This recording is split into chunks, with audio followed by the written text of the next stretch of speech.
एक राजा की बेटी की शादी होनी थी।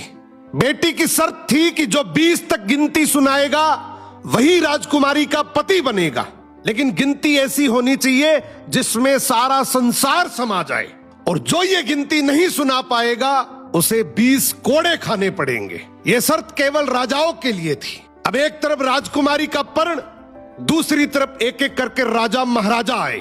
राजा ने दावत का आयोजन भी किया, मिठाई और विभिन्न पकवान भी तैयार किए। पहले सभी दावत का आनंद लेते, फिर सभा में राजकुमारी का स्वयंवर शुरू होता। एक से बढ़कर एक राजा महाराजा आते हैं, सभी गिनती सुनाते हैं जो उन्होंने पढ़ी हुई थी, लेकिन कोई भी ऐसी गिनती नहीं सुना पाया जिससे राजकुमारी संतुष्ट हो जाए। अब जो भी आता कोड़े खाकर चला जाता। कुछ राजा तो आगे ही नहीं आए। उनका कहना था कि गिनती तो गिनती होती है, राजकुमारी पागल हो गई, केवल हम सबकी बेइज्जती करवाना चाहती हैं। ये सब नजारा देखकर एक हलवाई हंसने लगा, बोला, डूब मरो राजाओं, आप सबको 20 तक की गिनती नहीं आती। ये सुनकर सभी राजाओं ने उसे दंड देने को कहा। राजा ने उससे पूछा, क्या तुम गिनती जानते हो? यदि जानते हो तो सुनाओ। हलवाई बोला, हे राजन, यदि मैंने गिनती सुनाई तो क्या राजकुमारी मुझसे शादी करेगी, क्योंकि मैं आपके बराबर का नहीं हूं।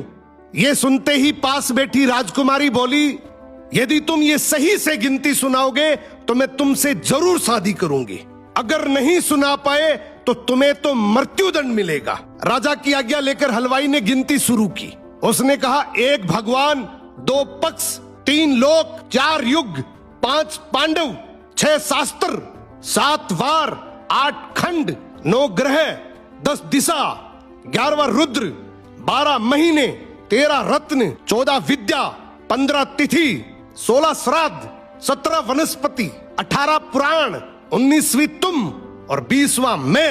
ये सुनते ही सब लोग हक्के बक्के रह गए और राजकुमारी हलवाई से शादी कर लेती है। इस गिनती में संसार की सारी वस्तुएं मौजूद हैं।